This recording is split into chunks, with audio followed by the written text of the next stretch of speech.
Sarah wanted everybody to audition. And so I drove from New York to Toronto, which was kind of like an adventure in itself. So it was a big deal to me, and thus it was a big deal to my friends. And my friend M made me a mix CD called Michelle is Driving to Toronto. And I put it on like midway during the trip and had it blaring as the city sort of came up into my view. And so the whole thing was kind of a little charmed. When I met with her for the part, for the first time I kind of understood the character I'd written, because for me, like, Margot on the page is kind of a blank slate. I didn't really know who this person was. I couldn't see her. I didn't know anybody quite like her. And it felt very foreign, like the way she speaks, the way she dresses.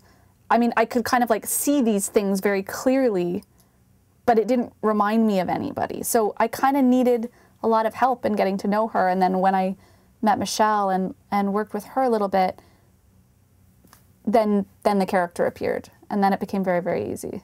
What surprised me about her is how funny she is, her ability to laugh at herself, her self-deprecation, her like unbelievably high capacity for embarrassment, which weren't qualities that I had associated with her somehow. I told her, I was like, you know what sometimes I do when I act, like before I met you, I do WWSPD, what would Sarah Polley do?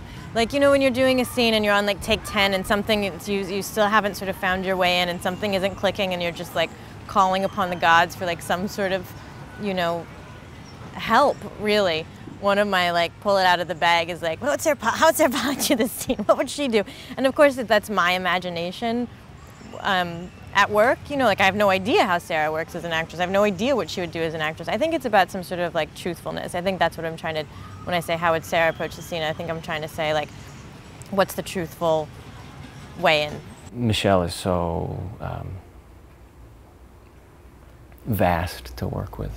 It's just so easy to just sit and be with her. And that's really all I do in this. You know, everything I do is with her for the most part.